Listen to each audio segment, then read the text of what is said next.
That's pretty sad. Not very Sigma male of you, but I'm the master.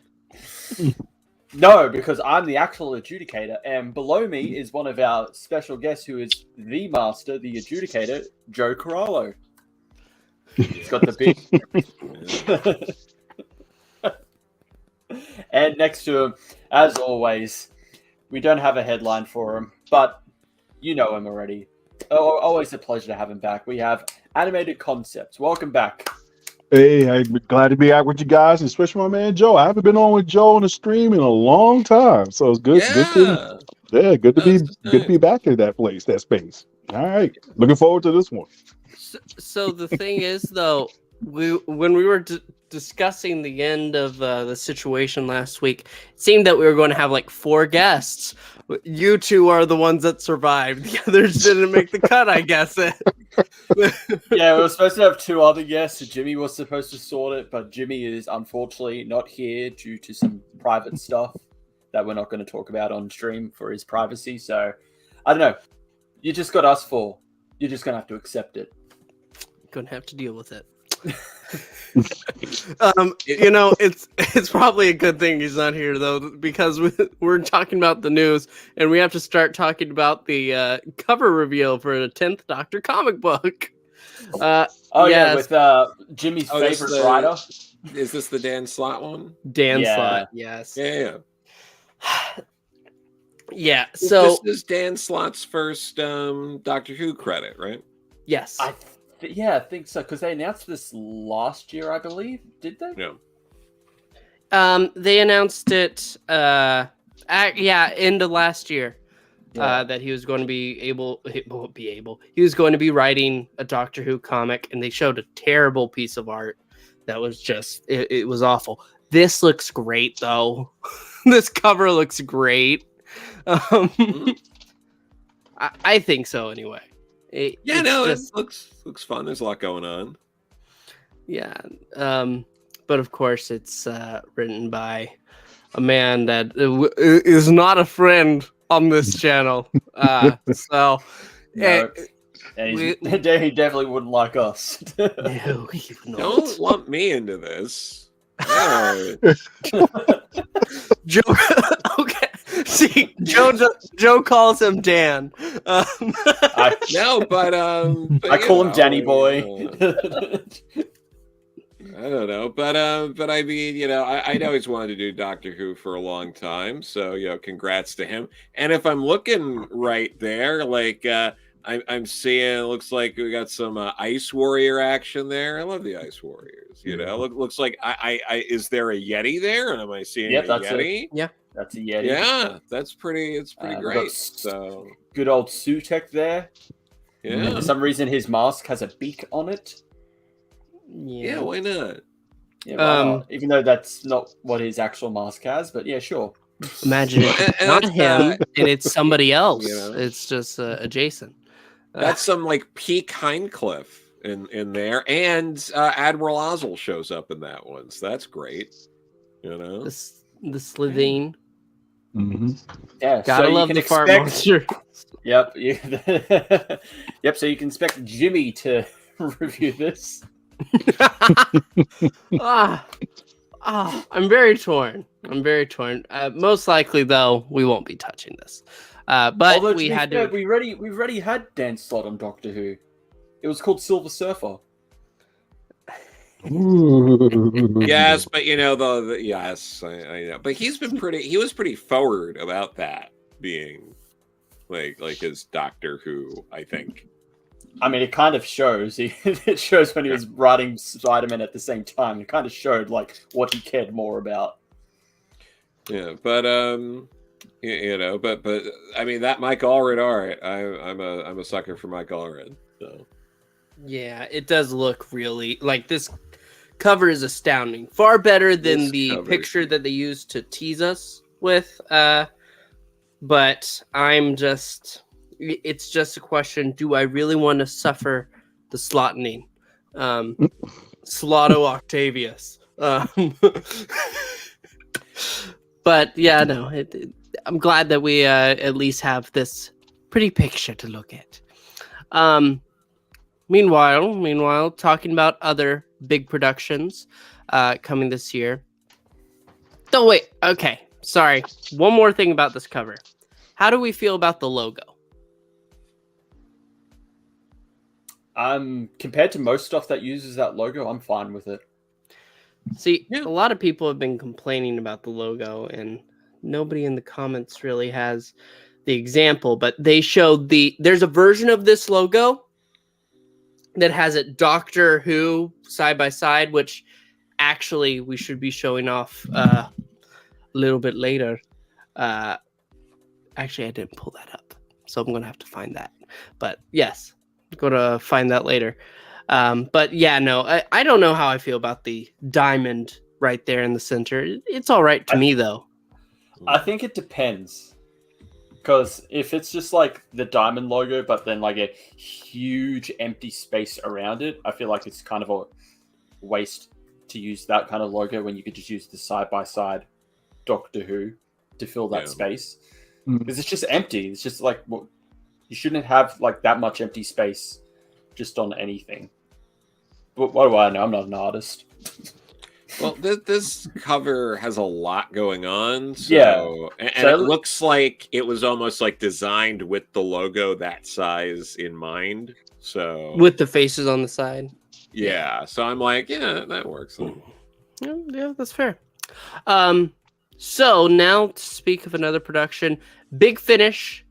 During this past week, they released the first teaser trailer for Once and Future Past Lives, the first of an 8-part story. And we can't play it for obvious reasons. But we Nick Briggs. He pays you so much, Nick Briggs. I've watched Suits. I know how to lawyer. I watched Better Call Saul. I won't get in trouble at all. So the trailer just gives us a little taste of what's going on here with 4 being the star of this story, obviously, as you can see him, and weird alligator monsters that have the repetitive deep voice as all alien should. But it does sound very interesting. And we did get a touch of Noonan, Chris. And that's Yes, we did. I'm just happy we're getting more meddling monk. Bottom right-hand corner. I didn't hear him in it, though. Did you? He's in it. When he meets Sarah Jane. That's Rufus Hound's meddling monk talking. Oh, okay. I just wasn't able to discern that. But yeah, no, it was an interesting trailer. It's nice. Yes, it is. And I cannot wait. One more month. Do we have a date? A specific date? It says right there. Oh, right there, the 3rd. Brilliant. It says right there in the tweet. I'm doing something else, Chris, while managing this. You have glasses to help with your sight. It's obviously not working. Go visit your optometrist. Get a better pair. All right. Well, you talk about this next thing, Bad Wolf pre-production.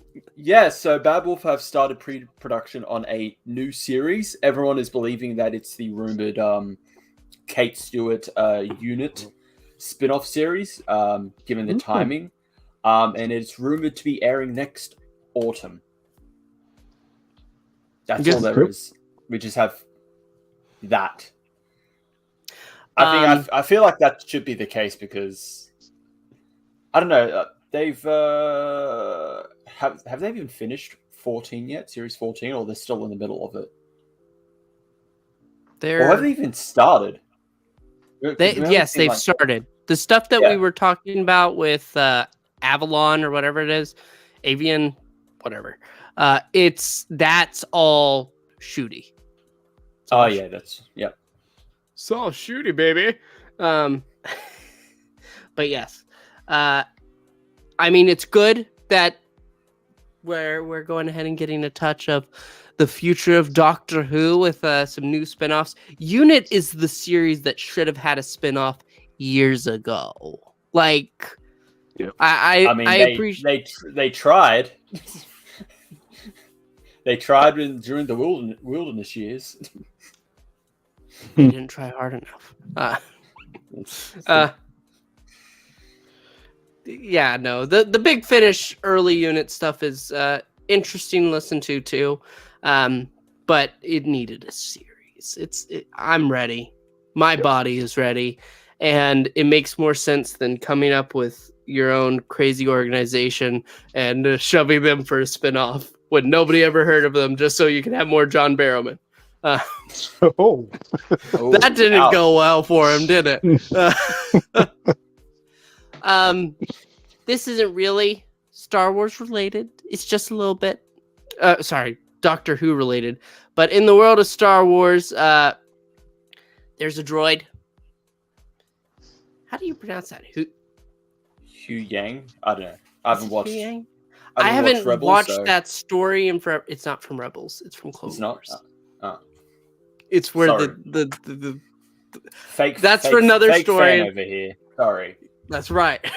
But David Tennant played him in Clone Wars, voiced him, and now he's voicing him again in live action, which is the same amount of work for him as before, except now he's shinier or less shiny. God damn it. Bigger Tennant is in everything. All the Tennant haters are in full overdrive right now. He's in everything. Stop the man. Well, that brings us to the next thing, Now I have to go ahead and show this because, so yes, Tennant does appear to be in a lot of things, but for this one, it doesn't want to pull up into the tab. That's brilliant. This is so much fun, guys. I'm going to throw this over here. And this will merge right into here. And can you see it now? Yes. There we are. Doctor Who Origin Stories. It's a book that's already been out. It's already existed. People have read this. However, it's been re-released with a new story added on featuring Donna, and it appears to be the 10th Doctor. Yes. Now, people are weirdly angry about this. Just it's like, oh no, more Tennant. Oh, typical. I don't know what the fuss is about. Like, just... Well, clearly it's because it's more clout. That's it. Yeah. Front and center. No. But no, I feel like it just feels just kind of feels lazy. It's like, here's this new, like, see, what they've changed is the logo, because I think the previous logo was the Chibnall era one that they used on the first release. Yep, so they've changed the logo to the current era. I don't know, did you really need to add that like little sticker? The just out of place sticker of Tennant and Tate just there? I mean, you do want to show that it's different. I mean, other than the logo, like, maybe they should have just added a picture of Donna to the roster. Yeah. That would have been a better idea. Yep. Yeah. Replace Ryan with Donna. That. I know. Who's gonna complain about that? The one Ryan fan that exists. The one subscriber to his YouTube channel. Yeah. Oh wait, that was his grand.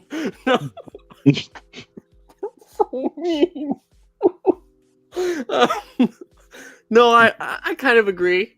I haven't read this. I don't know if anyone here has. But Cinema Quirks is going to send a video to play on the stream. It'll be. I'll make sure to have it up as soon as you send it, Jimmy. But yes, that's this. I can say the Tennant haters can go eat it. I don't know. Like, if you're why are people hating on Tennant in the first place? No, that's new for me.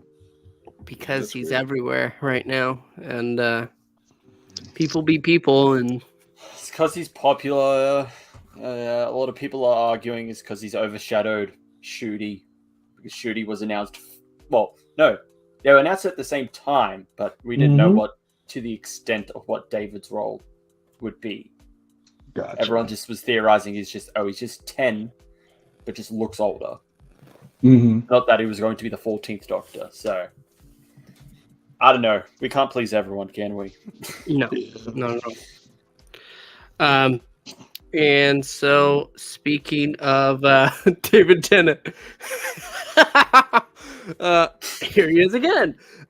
He has confirmed, though, the return of a Doctor Who Confidential style show. Interesting. Hmm. I dug the confidential stuff going into the behind the scenes of each episode. Now, will we get the David Tennant diaries back? Because that's what he would also do. That's what he did in series 2 for his first season. He just did his own little video diaries of like, here's me practicing for this scene for Doctor Who. Here's me having to do the sword fight, practice the sword fight against the Sycorax, like all that stuff. Yeah, I mean, no, we're not getting that. I just don't see it happening. I think it's... Well, that's the show then, I guess. It's over. It's not happening. Goodbye. Yep. Let's go ahead and do one more Big Finish jump real fast. You just Right closed here. it. No, I didn't. I brought up a better one. Oh. There we are. Doctor Who audio cover reveals. So the fourth Doctor is going ahead. He's having his 12th box set.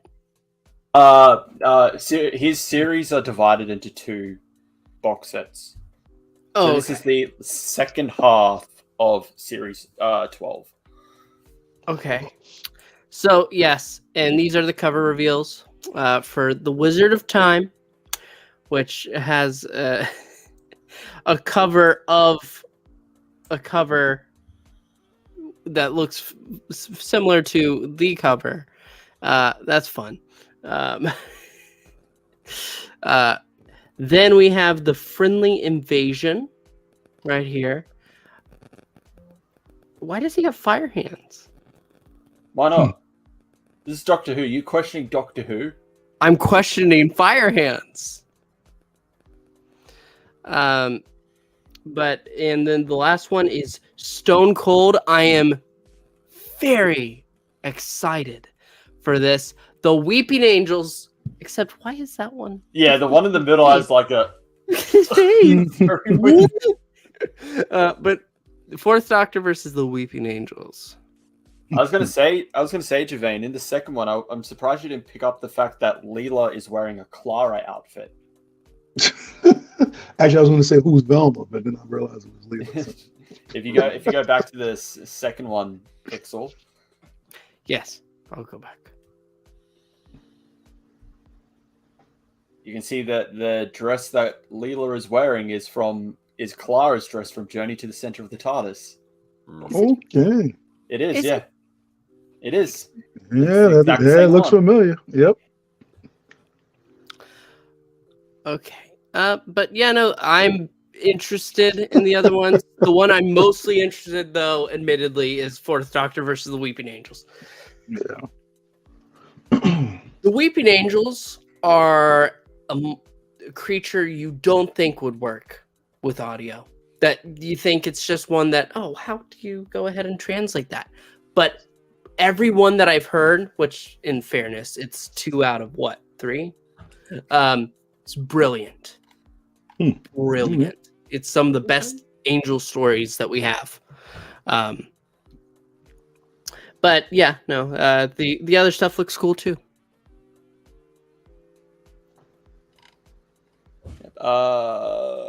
Check out chat. Jimmy wants us to show us something. Jimmy, we don't need to show this. This is very private. We've already told everyone that you're not here for private reasons. Well, he wants to show off his TikTok. It's okay. We'll give it to him because he's not here, so we'll never we won't have to address him anymore.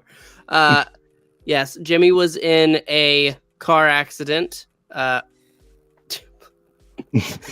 he asked me to say. But yes, so now I have to play this. If it'll listen. Doesn't want to listen. No. There.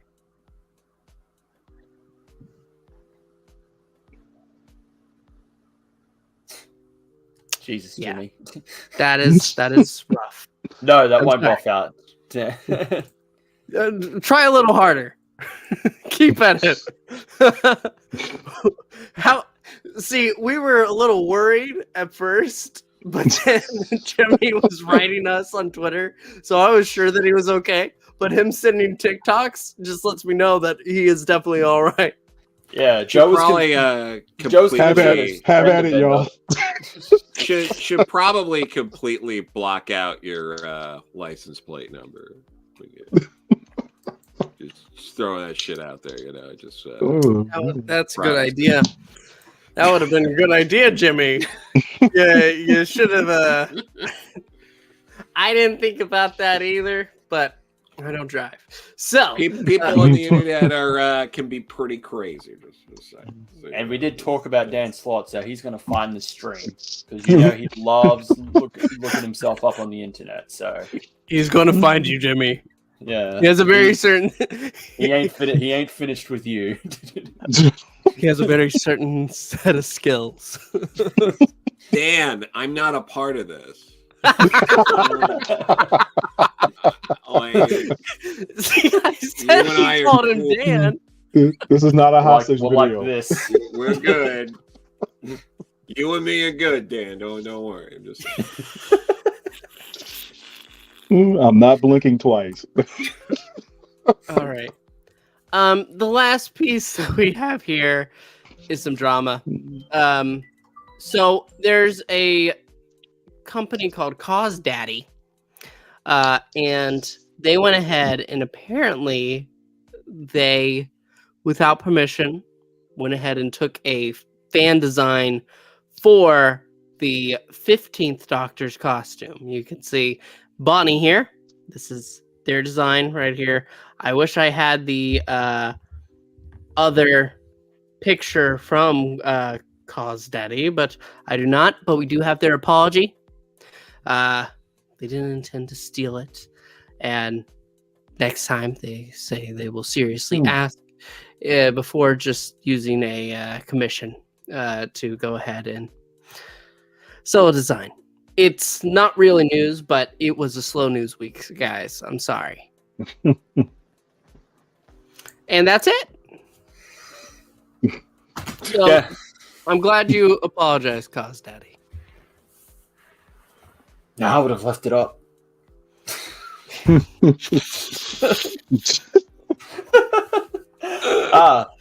Anyway, we are now at our end with our review. We rolled the dice. I'm gonna be honest, I think we should have ignored the dice for this one, but we have to adhere to the rules that we made for ourselves, and we chose the Third Doctor Season 8 story, The Colony in Space. So this is the fourth serial from that season, I believe. Right? I think it was. I think I had the box set's back there. I don't want to go. I'm not walking all that way to get it. Because it's Terror of the Autons, Mind of Evil, Claws of Axis. Yeah, it is the fourth one because it's directly Colony after Space, and then the Daemons is the last. Yeah. One. We had to pick the weakest one out of that entire season, didn't we? We didn't pick it. The dice rolled it. There's a big to be fair, difference. I think we should have listened to Jimmy when he said, "Hey, we should do Day of the Daleks." Day of the Daleks is fun. That would have been a good choice. I love a Dalek story. It's Terminator before Terminator. So. Yep. But anyway, Pixel, what were your thoughts on The Colony in Space? I watched this like 5 days ago, and I've forgotten most of it. Listen, this story isn't bad. It's all right. I really do love the Master in it, but it takes to the 5th episode until the Master finally shows up. He shows up for the last 2. 4th, okay. Oh, it felt like it. The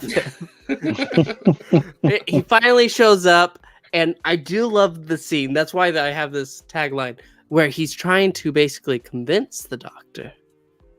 Doctor, we can rule the universe together. We're both Time Lords. Why not? We can bring peace. There's just chaos all around, and you know that you can do this. And the Doctor, he actually looks like, I love Pertwee's expressions. It looks like he's actually considering it, but he says, no, absolute power is evil. And that exchange is everything that I love about this story. And I could just shrug off the rest. The Time Lords in it are interesting. They're still in there trying to find themselves before they get the big old frills. So they're still in black and white. But they are almost inconsequential. I mean, yes, they send the Doctor on this mission. Oh, the TARDIS is working again. But it's just still meh. Why couldn't they have sent him somewhere more interesting? Those are my thoughts. Mm-hmm. It's funny, like the whole thing is like they send him to stop the Master, but the Master doesn't appear until like halfway through the story. So he's just involved in just something else until the Master arrives. Well, I will say they send him because the Master had files, stole files, and the files were on the colony. So the Master was eventually coming. They weren't sure when or where he would appear. The files weren't on the colony. They were in his TARDIS. Weren't they? Looking through his little like folders, and it's like, oh yes, there. All the details about this planet. The weapon he needed was the weapon. Yeah, the weapon. Yeah, yes. That's right. Yeah. But from the files that he stole from the Time Lords. Yeah. Very good. Javane? Well, I'll say, as the professor said, he forgot most of it after watching it 5 days. That bit with the Time Lords, I forgot 4 or 5 episodes in. When it started, you had the Time Lords. You had the Time Lords in the very, very beginning, and I was like, "Oh, okay." I thought that was a pretty cool setup, And I'm sure Joe agreed with this. Sometimes you have to treat like the beginnings of stories sometimes as the person's first time watching something.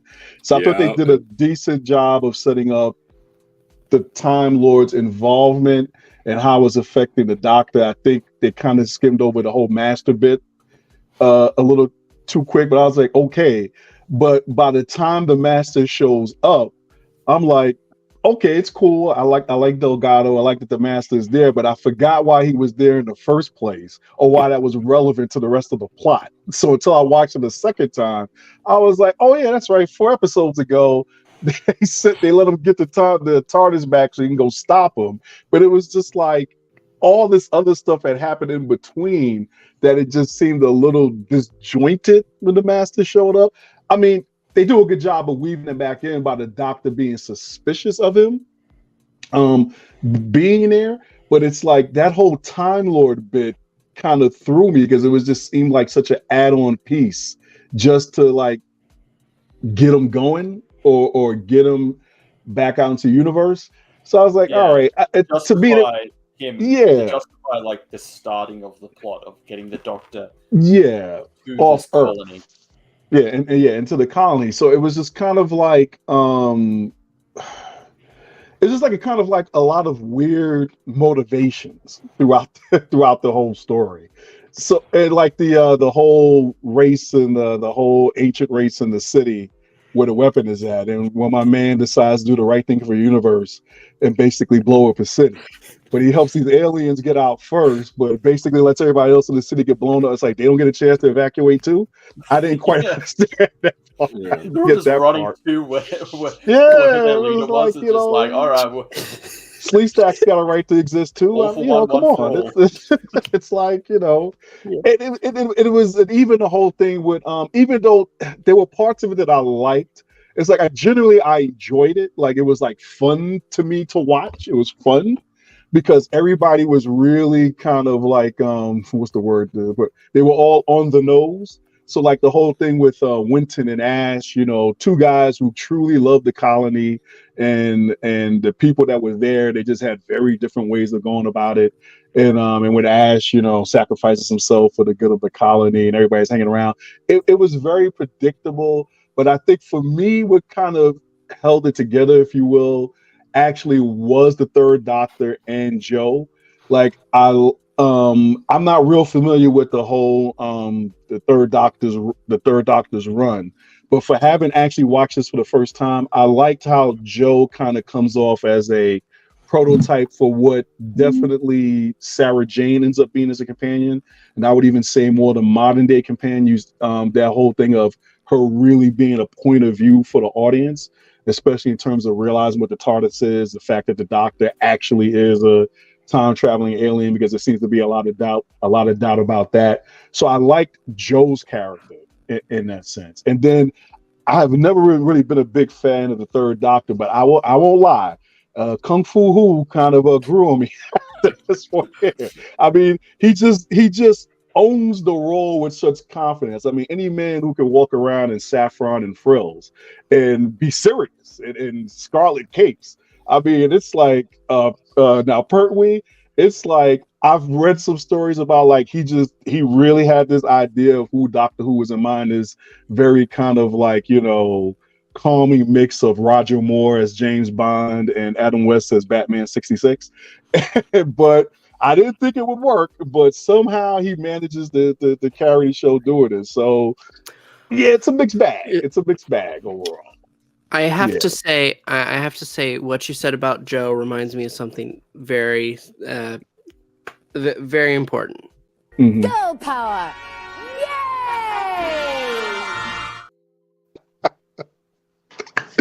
I forgot about that. I've been waiting to use that so long. Oh, so long. Hey Joe, did you lose another?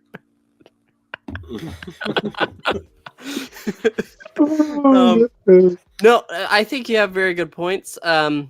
See, when I did my first initial classic, just full run through, I loved Pertwee. I like getting through the first Doctor was okay. It still had that classic television feel, but it started to break with 2, but 3, I was hooked. Pertwee has such an energy about him in every scene he's in. You know what was really missing from this episode, though? More interactions with the Brigadier. And if you think about it, we should have all taken the Brigadier's perspective of this adventure, where the TARDIS disappears and he says, "Doctor, get back here." And then 1 second later, the TARDIS appears. Just cut out the entire thing. Great episode.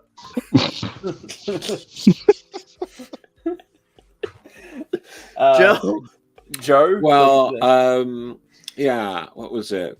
I mean, personally, I also love Patrick Troughton. That's where I think it really, like, you know, there are some good First Doctor stories, like, for sure. But Patrick Troughton, I can... But I can really, like, I could just go through all of the Patrick Troughton stuff. It's so good. But, you know, Pertwee's great.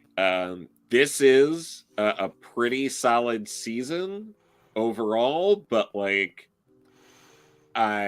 this is the weakest serial for the season. Like, followed fairly closely by Claws of Axos, I feel. But that one doesn't feel as bloated because it's only 4 episodes. Yeah. So it's breezy. So it's like that one I feel is also forgettable, but it's a quick watch. But like it's like Terror of the Autons and Mind of Evil back to back. I think it's just incredible, and then it ends strong, and then you just get these like 10 episodes in a row, basically, of just like, all right, but like to echo things, like to echo some of the positive stuff. The Roger Delgado's Master is incredible, and every scene he's in is fantastic. Chewing it up. Oh yeah, every bit, and Pertwee is great, and you get all of his little interactions, his like one-liners. There's that one line, I'm gonna butcher it, but where someone asks him what kind of scientist he is, he's like, I'm every kind of scientist. And like those kind of like classic Doctor Who-y kind of lines that the Doctor says. This episode has a lot of those, and they're all great. The problem is, outside of a couple of the actors portraying these people on the colony, they're mostly bland and forgettable. There's like a couple of standouts that are interesting, but yeah, it's just, again, it's very like sort of bland, and you easily can blend it into a lot of other similar kind of Doctor Who stories. Yeah. I think what this story benefited, like it both probably benefited from at the time of its airing and also was a hindrance, was this is the first time they went to space. They were using the TARDIS since War Games. Which is phenomenal. I love War Games, but so you have this sort of like, you really expect it to be like, I want this sort of like spectacular kind of adventure, and you don't really get that here. You get like your sort of standard fare. So I think the part where it benefits from is like, this is the first time, so maybe they didn't want to go too all out or crazy with it, but it makes it takes away from it, but you get the moment where like, Joe's in the TARDIS and is like, scared and all that. And it's like that. There are these elements of the story that feel like they, like on paper, that's like, this should be like a landmark episode that everyone needs to see, or serial rather, and it's really kind of very skippable. It feels very unfinished. For something that's meant that, that's a great point, Joe. Something that's supposed to essentially be a bookend, if you will, to War Games, where the Doctor, in the color era anyway, is finally going back to space. That it's like, instead of treating it like this grand return to it, it's almost like, well, for those of you who are tuning in for the first time and don't know that he's a time and space traveling alien, here's a nice intro. And it just didn't need to go 6 episodes to do that, because the first 3 episodes are basically just a drawn out, but would have been 1 episode, definitely in the modern era, if not any other, introduction to Doctor in the classic era. So it's not really meant to pick up until the Master gets there. They just waste a lot of space with those first 3 episodes. It's just like, that could have just been 1. Yeah, exactly. Which is, it's a real shame, but then you get,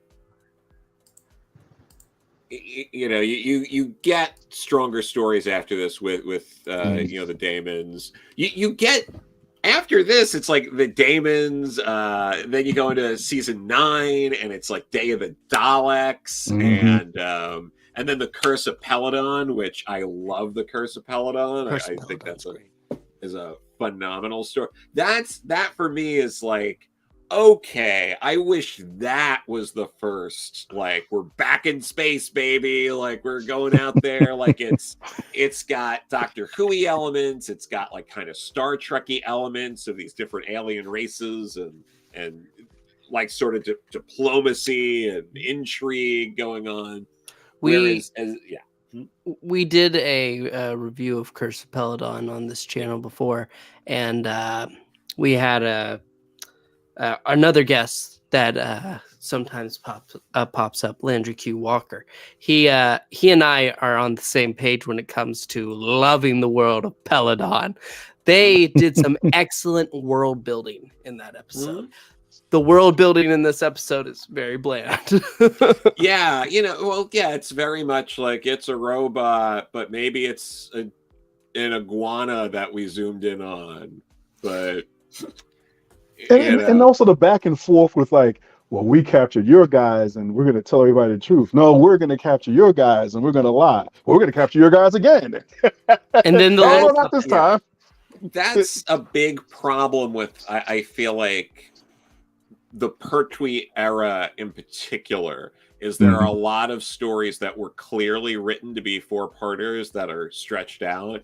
I feel like as much as I enjoy Liz Shaw and the season 7, Ambassadors of Death and the Silurians, particularly like Ambassadors of Death, I think is whatever, but the Silurians I think is good despite the constant like, I'm gonna get captured, I'm gonna escape, I'm gonna get captured again, like, and you're like, oh my god, like, what are you doing? Just like, and they pad it out by having like, a unit guy like sitting there eating a sandwich for 2 minutes or whatever, like it just feels like there's all this like, stuff going on. But here, I think part of it too that makes this one feel more drawn out than some of the other ones, because Ambassadors of Death and Silurians, I feel, because unit's there, it's like, oh, we can cut to the Brigadier, we can cut to some other characters, and even though it's padded, you don't feel it as much. But here you're just stuck with these characters, and you're just following like the characters plotting and scheming against the Doctor and the Doctor, and going back and forth, and you're not breaking away outside of that, which I think hurts. Did they need to make a clean break from the whole unit status quo? Yeah, I think they were trying to, like, I get why they were trying to do these things. I just don't think it worked here. Gotcha. As much as they wanted, but yeah, like they do it better in other stories. I think later on, like it works. It works in the Curse of Peladon. It works in the Time Warrior. Like there's stories later where I think it works great, but it just didn't here. Yeah. Nah. Well, yeah. I found, colony in space was pretty boring until the master showed up. Then we had just some great Doctor Master moments together. Especially like with the master just like, we can rule the universe together. I don't want to rule it. I wish to see it. Yeah. I wish to see the universe, not rule it. It's like they're perfect, just summarizing the Doctor and Master's dynamic between each other. But yeah, this is very clearly was a 4-parter that was just stretched out. It did not need to be 6 episodes. Yeah, a lot of the colony stuff, the IMC plot, I just did not really care for, and it was just a constant back and forth of just the same thing. We don't trust them. I don't trust you. We've got you captured now. No, we've got you captured now. It just there's only so many times you could do it in a single story where I'd be like, nah, I feel like I'm just going to leave at this point. The Time Lords were just, they were only there just to set up the Doctor going to the colony. Although I feel like you didn't even really need that. You could have just still kept it that is like, oh, he thinks the TARDIS is working, but it's sent him somewhere else, and you could have the Doctor say like the Time Lords have sent me somewhere. Like it had me thinking of Scream of Schalke did that, where the TARDIS just appears and the Doctor goes out and he's just yelling into thin air. It's like, you think you can tell me, you can make me go where you want to, like something like that. Like, okay, I get the idea. He's not there by choice. Someone or something has put him there. Especially when he fixed it. They could have done something similar like that. Yeah, especially since he fixed the dematerialization unit anyway. And it's like you said, they could have just, when he goes out the first time, just hijack the thing and just cut to the chase, like you said, with a single scene like that. It was just that Time Lord thing just felt such like a tag on that it was kind of like, oh yeah, remember in War Games? Well, we're wrapping that up and we're sending them back out again. And it just, hey guys, the Master's going to be here. We're going to tell them that the Master's going to be here. We're not going to tell him he's not going to appear until the 4th episode of this of the story. Oh yeah. There's I'm just like, where's the Master? I need the Master in the story to move it along. How many times does the Doctor ask it like that? Where's the Master? Where's he? There's a statement that I don't completely agree with, but somebody said that the first time that the Time Lords appear was fantastic. It was mind-boggling. It was great. It was good. And it's been a downward path ever since. And this is just proof of that. But I disagree. Depends on the story. It depends on the story. I get the idea, because the idea is, diminishing returns insofar as the more you know about them, the more they're demystified. Yep. It kind of takes away, like if you make the Time Lords like too flawed and human, it does kind of make it like, well, yeah, it kind of pushes the story in a certain direction, and it's like, is that really what the original intent? I get it, but yeah, no, they could have been utilized better here. I appreciate that this is one of those stories that the Doctor somehow manages to win without reversing the polarity of the neutron flow. Come on. So, he did say reverse the polarity, though, didn't he? Pretty sure. He made a mention of it. But not, I think, specifically of the neutron flow, which is... just reverse a polarity. But yeah, there's a lot of that. But no, it's...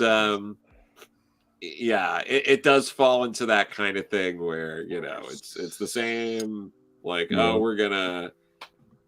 we're gonna stop the stupid weapon by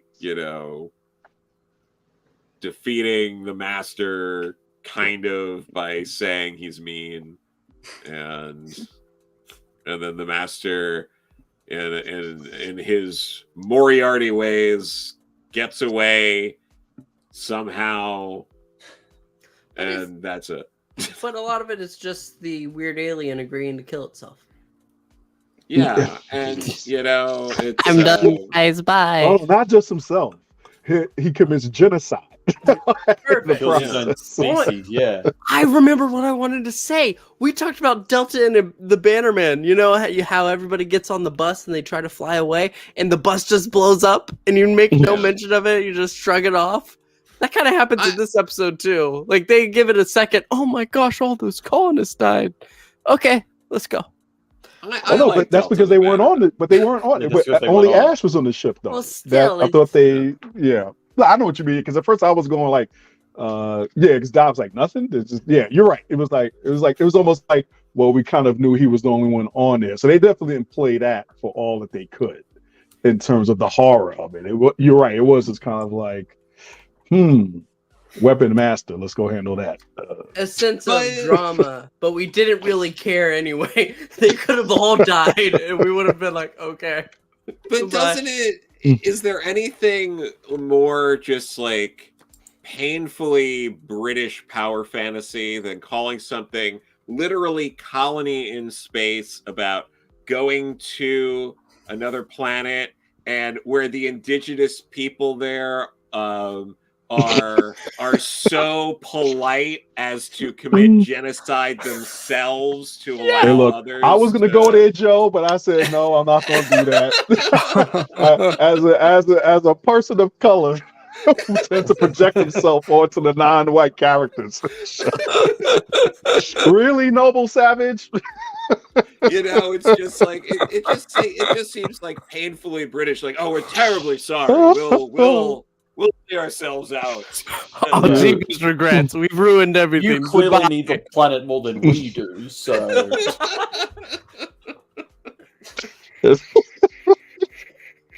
See, the mark of a great comedian or creator is that he says what the rest of us are already thinking. But anyway.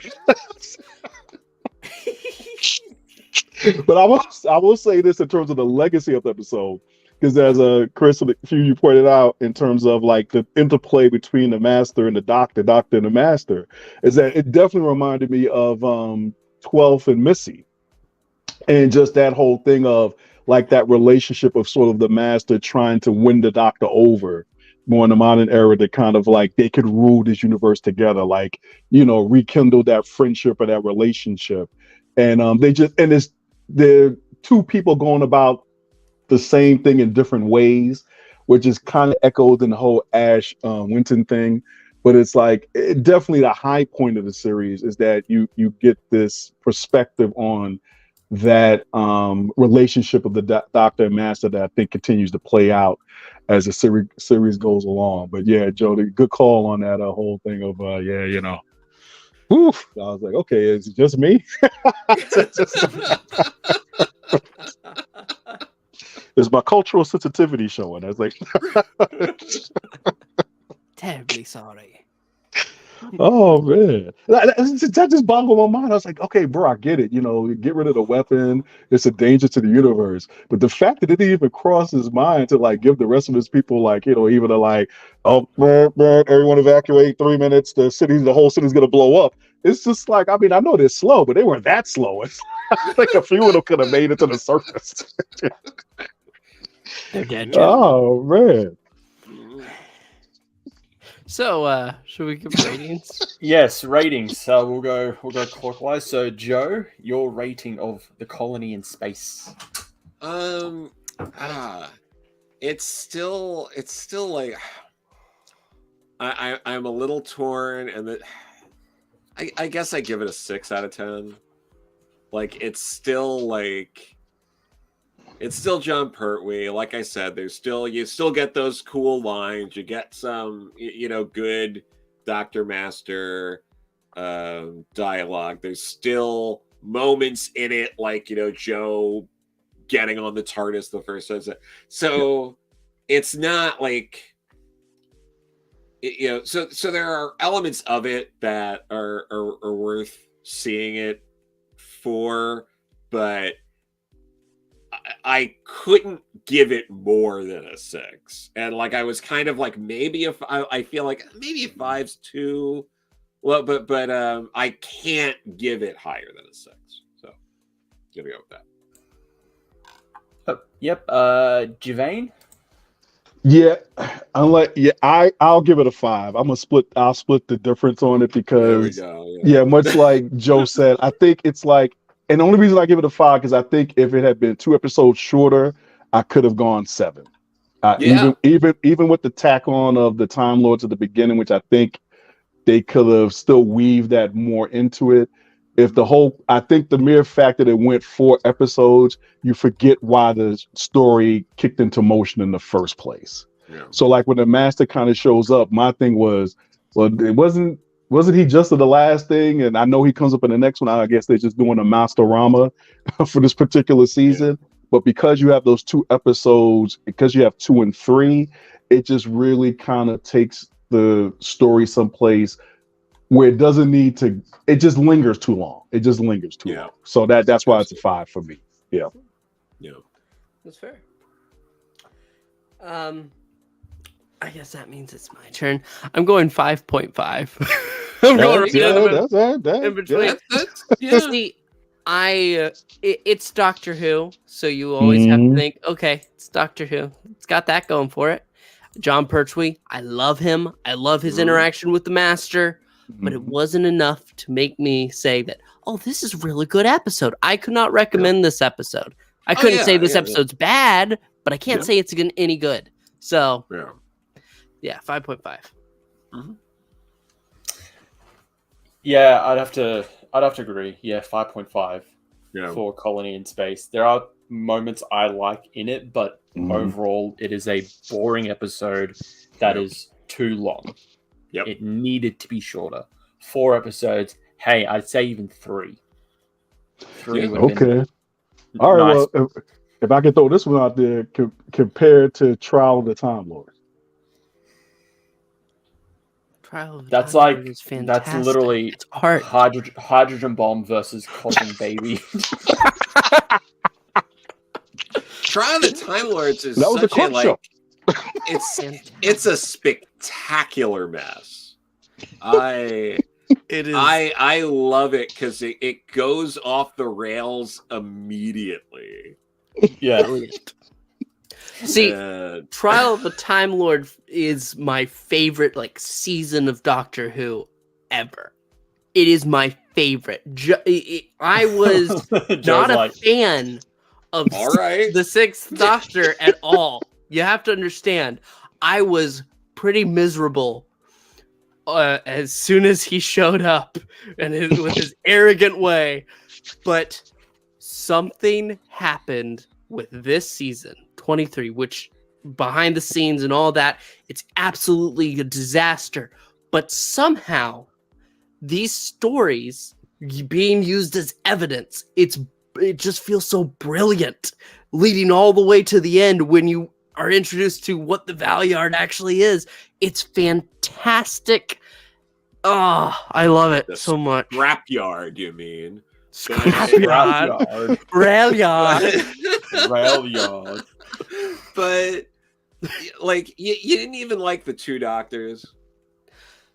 The Two Doctors is pretty good. I had to watch an old man in a kilt for how long? That was just painful. But a man who had outgrown that kilt years ago. You get Patrick Troughton, Fraser Hines, you got Centaurans, you got filmed on location in Spain. I mean, there's a lot going on there. I'm going to be honest, I do need to rewatch that one because... And you have, what's her name? The actress who was the villain. Jacqueline Pierce. Yeah, Jacqueline Pierce, who is incredible in Blake 7. She's great in everything she is. Yeah, but yeah, she's... I need to watch Blake 7 just for her. It's such a good show. But I had to push it all of that out of my mind, and I was so dreading this ending because I was like, okay, let's get to it. It had to be so bad because they didn't even have the Doctor return. I was very ignorant of what it was what the situation was at the time. The Doctor was in distress. Okay, but yes, it became something. Truly, I do feel wonderful. I know Chibnall hated it, but you know what? That's just another shining recommendation for Trial of the Time Lord. I will say this, Professor. I think the thing with Trial of the Time Lord is that the bombastic pomposity of the Sixth Doctor is given a forum where it's on full display, as he literally does when he did it throughout his entire career. I'm smarter than all of you combined, and I'm going to prove it. Oh my God! That's what plays to it. It's what they wanted to do with the original plan for season 23, which was to develop his character. He's moving on from there. He's just entirely just no, I'm the best ever. You're my companion. Well, it was really going back to the William Hartnell era, where he was this crotchety old man. He matures. He changes as a character, but because the BBC had just hated one of their most iconic shows ever, they're just they're I I will also say that it was probably a bad idea for them to have an episode, even though Paul Darrow was in it, Time Slash, in that season, because you maybe don't title an episode where if you rearrange the letters, it's lame shit.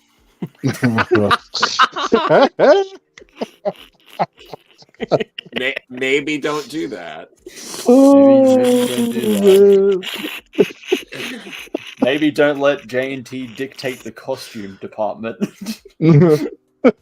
Well, I mean, it's great. All those stories about John Nathan Turner yelling at Colin Baker like on set, "You're getting fat, Colin," and all this stuff is wonderful. Carrot juice. Right. Oh, You know. I love Colin Baker so much. He's great. I think Big Finish really helped a lot of people reevaluate. Yes. His, absolutely. Giving him Evelyn as a companion.